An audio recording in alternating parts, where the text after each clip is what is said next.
ladies and gentlemen, students, parents, any alumni who are here, uh, Pratham, Chad, Nandini, Harsh, everyone. And also, I'd like to especially acknowledge Pratham's parents who are here, all faculty, all staff. Thank you so much for inviting me here. So, I had never heard of Masters Union, right? It's a new school, right? Uh, and when Mehak reached out to me, I it was a Sunday, and I said, Sunday ko kaun jayega? So I ignored her email. I said, maybe she'll go away. Maybe she's got a list of people she's calling, and whoever says yes first, it's fine. Who wants to go on a Sunday? And so, but she persisted. And then she got through to me through my daughter, who was at Stanford with her, So finally I said, yes, it's a cold Sunday, but I'll go. And then I realized, उस समय प्रथम का नाम नहीं आया था. Then she said, okay, I'll talk to Pratham Mittal. I said, अच्छा, I think I met him earlier. And I put two and two together, joined the dots. I said, okay, fine, I'll go. I must confess, I'm really impressed. I'm very impressed. I was speaking to Pratham before on the program and how it runs, on the kind of students, the fact that you guys actually start businesses as part of the program, more than one business. The fact that no exams, but you're starting businesses and the businesses are being assessed. I think that's really innovative and good and very different. And I think increasingly more and more business schools in India and around the world will incorporate some elements of this pedagogy in their mainstream programs. I think it's very good to have practical experience as you're studying. Right. I recall,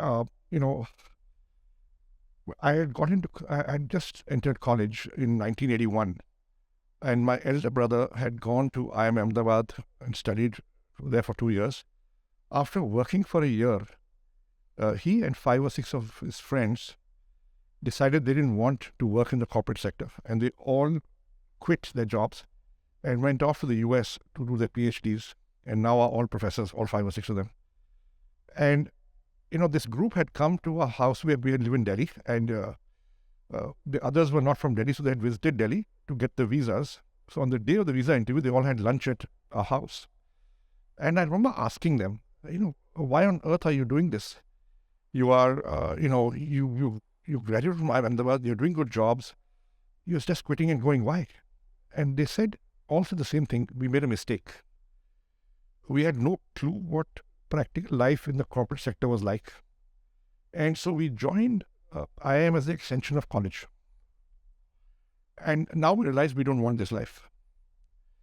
And that's the problem. That's the problem when you don't have practical experience at the time of studying management or before you study management. I believe 80% of the batch here has got prior work experience. I think that's very good.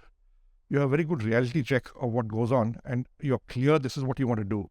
And that's why you are committing this time to this course. I think the 20% who come fresh from college, because you've got practical experience as launching 8 businesses here, right? You have a very good idea of what working life is like, and therefore your reality check is good. I think that's something very unique about this program, right? And it's really good. And hopefully, at least some of you will become entrepreneurs. I believe 3 companies have already been funded out of campus, and that's really good. So I think you're in a good place. I think you made the right choice. As you talked about Dumbledore, it's about the choices you make. I think you've made the right choice, and I'm very impressed with what I see happening here. When I look back now, I studied management. I graduated in 1989. That's about 34 years ago, right? And I look back on what my thoughts and feelings and aims and goals and objectives were when I was graduating. The truth is, I was drifting. I wasn't sure what I wanted to do. I wasn't sure where I wanted to go. And I certainly wasn't sure how I would get there or anywhere. But, life is about taking each day as it comes and plugging along, and hopefully things will work out. And I'm quite confident as you go along in life, as you do your first jobs or your first companies, or your second job, maybe for those of us who worked earlier, or maybe third jobs even, you'll figure it out. And you'll be dealt certain cards, you'll play them in a certain way, you'll make some mistakes, but eventually it'll be all right. So those of us who are apprehensive, those of us who are uncertain, it's okay. ठीक हो जाएगा, right? Just keep at it. So I was clear about one thing when I was graduating, that I don't really want to work in the corporate sector for very long. A large corporation. I had worked for 3 years before my MBA. I had worked in advertising after college in a large multinational advertising agency. And immediately after IMA, I had got a job, in another large multinational, a consumer marketing company. But I was pretty clear that, I would not work for too long. I would do my own company. So that one thing was clear. I didn't know what company, what business, when, where, how, and I had no capital, right? But I was clear, man, ज़्यादा देर नौकरी नहीं करूँगा, right? And therefore, I made my choices accordingly. Number one, I decided I had got job offers from Bombay and other cities were better. I said, no, I'll come back to Delhi, because if I'm going to start a company, it'll have to be in Delhi, because I can reduce my costs. I can live at home with my parents, no rent, the kitchen is running. So essentially I have to prepare my personal expenses and I'll be fine, right? So one of the things that I did early on was I reduced the risk. Once you reduce risk, once you reduce your definite financial outgoes, right, more options open up, right? उस ज़माने में consumer loan होते नहीं थे. So you couldn't buy a car on installments, right? You couldn't buy a house on installments, right? And therefore, there were no fixed outgoes, right? And therefore, I remained flexible, because I was not bound down to, itna to paisa kamana har mahine, so how will I pay my EMIs? So all of this, was good for me, because I was able to quit my job, start a business, not take a salary for 3 years, and somehow make a go of it. Now, if I had had these fixed outgoes, if I'd been living in a different city, I probably would have had a harder time to do it.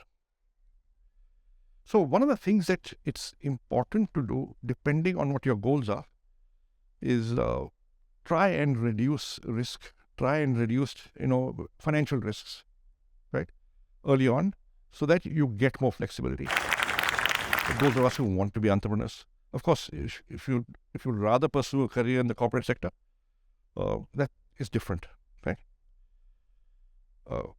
The other point I want to make, the second point, is about persistence. If you really want to succeed in life and do something great, it requires a decade or more of effort. Nothing happens instantly. For the first 10 years, we were bootstrapped. I wasn't taking a salary for maybe 6 years. After 10 years, somehow surviving. I was doing 3 or 4 jobs. I was teaching on weekends to get some pocket money. I was working at a newspaper in the afternoons, and I was somehow keeping the company going. Right? It took 10 years before we raised venture capital. You look at any great human endeavor, in 9 cases out of 10, you will find there's a period of struggle before success. And it's not just in the business world. You take any other period, and any other endeavor, human endeavor, take a look at the independence struggle. It took 50, 60, 70 years. Right? People who started off did not live to see independence. People who joined in the middle, some of them saw it. Right? So it took persistence. You take a look at Saurav Ganguly's career. So some of us may remember and some of us may not. Actually, Saurav Ganguly got into the Indian team for the first time in 1992 on a tour of Australia. And he didn't do well. And he was removed from the team. Right? And for 3 years he struggled, or 4 years he struggled, with no guarantee he'd come back. But he persisted. In 95, he entered the team again. And in 92, he played an ODI, not a test match. 95, he entered the team again, and the test team this time, and the ODI team, and he succeeded, and the rest is history. Take a look at the life of, let's say, Jesus Christ. 12 years in the Sea of Galilee, at the Sea of Galilee, refining his thoughts. And only then did he come back. So 12 years of struggle. Take a look at Bhagwan Ram. 14 years of Vanvas. 14 saal. Right? Only then success. So as you go along in life, don't look for instant success, instant gratification, instant anything.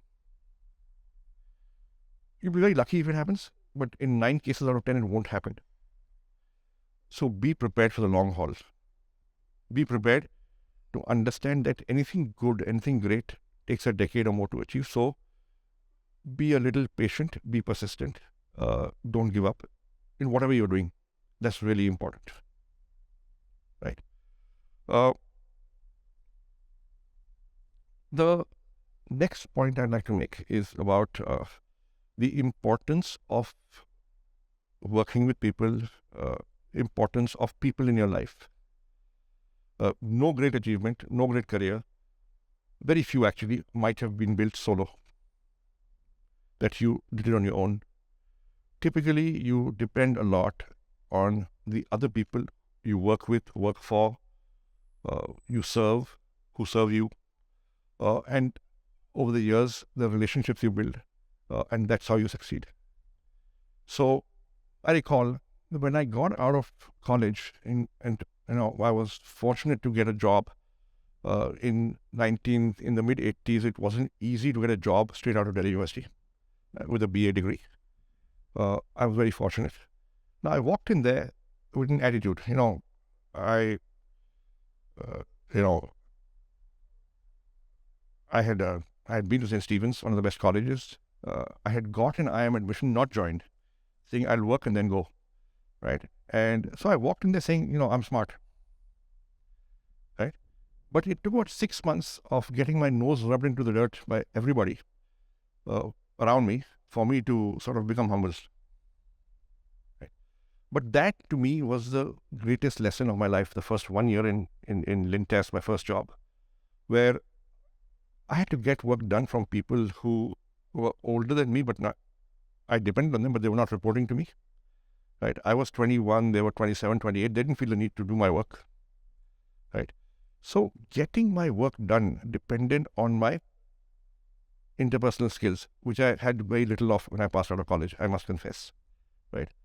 And therefore, the importance of people in your life and interpersonal skills, I think those of us who already worked for some time before coming here will, I guess, already know about this. But really, as you go along, next 10 years, 20 years of your career, you will realize when you look back that other people are really important to you to help you succeed. And therefore, it's really important that you're humble, you're polite, you're respectful. You look at it from the other person's point of view, right? You build trust across the table with anybody you deal with. And, this is easy for me to say. Some of us may already know it, but some of us will realize it as we go along. But you just be polite and respectful and humble. If you aren't already, make an effort, right? And you'll do better in life. The next point I'd like to make is that postpone gratification. It's okay to not buy a slightly larger car. It's okay. Put that money to work in a manner that the money grows. When you buy a bigger car, you don't grow. Okay, you just bought a bigger car. But when you invest that money, you start your own company, or perhaps just invest the money well and wisely. That money grows and then gives you options later. So it's a good idea to postpone gratification and do other stuff with your money. The last thing I'd like to say is that give back. So if you have money, give money. If you don't have money, give time. And give back to a good cause. Give back to a cause you believe in. It could be anything. So we do philanthropy as a company. That's mandatory, 2% CSR. That's a law. We also do some philanthropy individually. I do it. I believe God has been kind to me, and therefore I must share. And one of the institutions I'm a founder of, one of the founders is Ashoka University. Right? There are others which I'm helping.